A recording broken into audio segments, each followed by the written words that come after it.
I interviewed Johnny Rogers from Rogers Cattle Company, a family-owned farm out of Roxborough, North Carolina, and I asked him a set of 8 personal questions and 8 legal questions. Starting with the personal questions, I asked him what made him want to become a cattle farmer, and he stated it's something he grew up around and something he's always loved to do, and he wanted to carry on his family business. And I asked him where he attended college. He attended his local community college in Tennessee, and then he transferred to Tennessee University for animal science, and then he came to NC State to complete a master's degree in animal science. I asked him what was the hardest part of being a cattle farmer, and he stated that his job is not hard to him because he loves it, but the hardest part would be just keeping up with the cattle and keeping up with the market.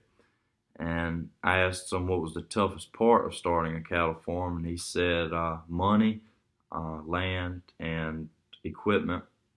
And I asked him, where did he see his operation 10 years from now? He stated that he hopes that nothing changes, but if it does, he hopes it increases a little bit and not decreases. And he raises red Angus cattle.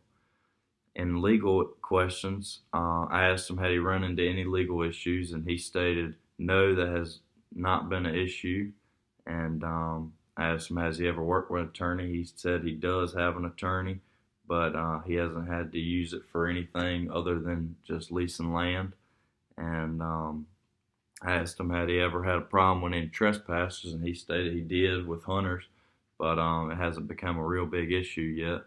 And what kind of laws could affect your job? He said space requirements, because if they require more space per cow, then he could lose money by not being able to raise as many cows as he does. And the EPA affects his operations in a way of the Clean Water Act. And I asked him, did he have a contract with any slaughter facilities? He says no, he just sells his cattle to market. And do you employ any H-2A workers? He stated that he did not. And has the FFDCA ever claimed the meat that you produce not suitable for consumption? He says no, he has not had any issues with that.